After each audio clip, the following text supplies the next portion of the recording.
Maharashtra today 24 news सत्य परिस्थितीचा सविस्तर आढावा। रतन लांडगे यांच्या शब्दाचा दरारा, एका शब्दावर तो तक्रार अर्ज मागे घेण्याची हमी, भक्तेश्वर नगरच्या नागरिकांचा विजय। जालना शहरातील भक्तेश्वर नगर येथील टॅक्स पावती आणि PR कार्डचा प्रश्न गेल्या अनेक दिवसांपासून चिघळला होता। मात्र आज रतन लांडगे यांच्या नेतृत्वाखाली आणि त्यांच्या शब्दाच्या वजनामुळे या वादावर कायमचा पडदा पडला आहे। दशरथ लांडगे यांनी केलेला तक्रार अर्ज मागे घेण्याची हमी रतन लांडगे यांनी दिली असून यामुळे शेकडो नागरिकांच्या हक्काच्या पावतीचा मार्ग मोकळा झाला आहे।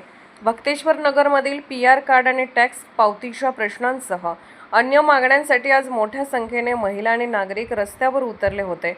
या भागातील जमिनीबाबत दशरथ लांडगे यांनी महापालिकेत तक्रार अर्ज दिला होता, ज्यामुळे प्रशासकीय काम थांबले होते।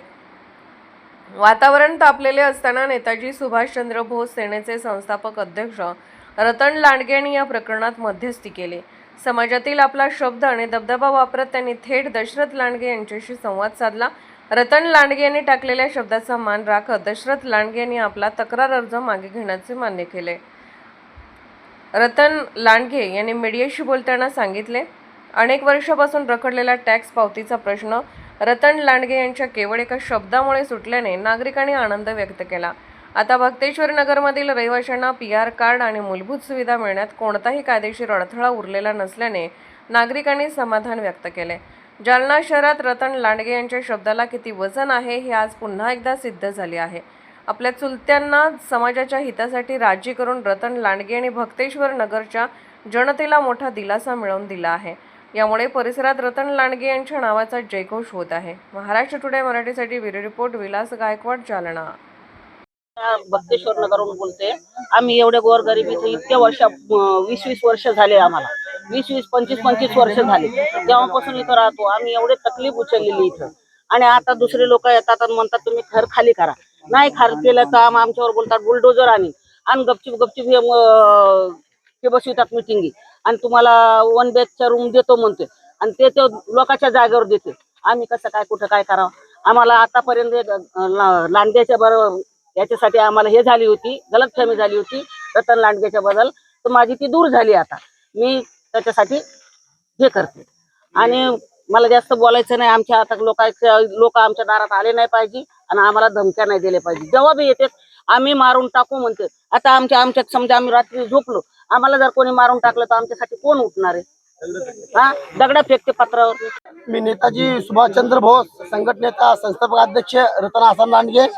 आज आम्ही BJP यांचे नेते कैलासजी गोरंट्याल यांना भक्तेश्वर नगरच्या महिला यांनी जाऊन आमंत्रण केलं होतं की आमच्या वस्तीमध्ये साहेब येऊन आमचे काही बी प्रश्न असतील ते आमचे सॉल्व्ह करा। पण काही दुःखाच्या कारणाने ते आले नाही, तर त्यांच्या PA ला त्यांनी पाठवलं।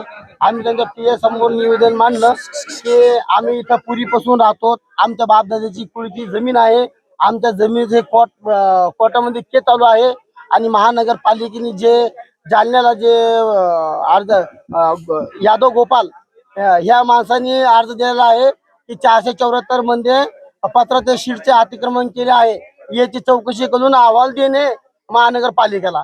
तर त्या लोकांना आम्ही पूर्वीचे प्लॉट विकलेले आहे बॉन्डवर, नोटरीवर, आणि त्यांनी त्या राहत्या जागेवर त्यांनी 20-25 लाख रुपये लावून ते घर उभारलेले आहे, राहत आहे।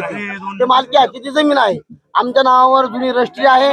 काही लोकांनी काळा बाजार करून पहिले ऑनलाईन जमीन नव्हती, त्यांनी काळा बाजार करून त्याच्या नावावर रजिस्ट्री करून घेतलेली आहे, 7/12 नाव करून घेतलेले आहे। तरी शासनाला आमची कोर्टामध्ये केस चालू आहे, आणि या गोरगरीब लोकांवर अन्याय अत्याचार होऊ नये। आणि विशेष तर इथं कोणताही बावनकुळे साहेबांनी सांगितलं आहे की आमची मालकीची जमीन तर सोडा, पण जे शासकीय जमीन जर बसले आहे त्याला 1 गुंठ्यापासून 1.5 गुंठ्या लोक त्याला PR कार्ड रजिस्ट्री करून द्यायचं असं त्यांनी वचन दिलं आहे। तर आपल्या समोर सरकार आहे, बावनकुळे साहेब आहे, फडणवीस साहेब आहे, तर आपल्याला जनतेला, गोरगरीब जनतेला भ्यायचं काय कारण आहे? आपण कोर्ट गाठू, कोर्टाला लढू आपण, आणि असे गुंडे बदमाश शिवसेने जे जमीन माफिया आहेत त्यांना हेच काम आहे, लोकांची जमीन उघडायची आणि कोटीमध्ये विकायची। तर त्या शासनाने या जमीन माफियावर ताबडतोब गुन्हा दाखल करून यांची कारवाई करा। आणि ही केस पोलीस स्टेशनची नाहीये, पोलीस शासनाला, पोलिसांना इथं यायचा अधिकार नाहीये। ज्या वेळेस बलात्कार, खून, मर्डर, भांडण तडण होतं त्यावेळेसही पोलीस त्याचा ऑप्शन घेते.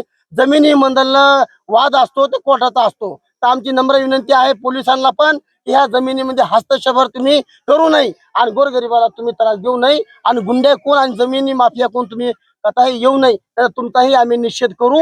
हे आम्ही 100% हे भक्तेश्वर नगरच्या लोकांनी आम्ही हे निश्चित केलं आहे. आणि जे काही आमच्या चुलत्यांनी महानगरपालिकेमध्ये अर्ज दिलेला आहे की या कारणामुळं की कोणाच्या टॅक्स पावत्या होऊ नये, तरी बी 30 ते 40 टॅक्स पावत्या झालेल्या आहेत.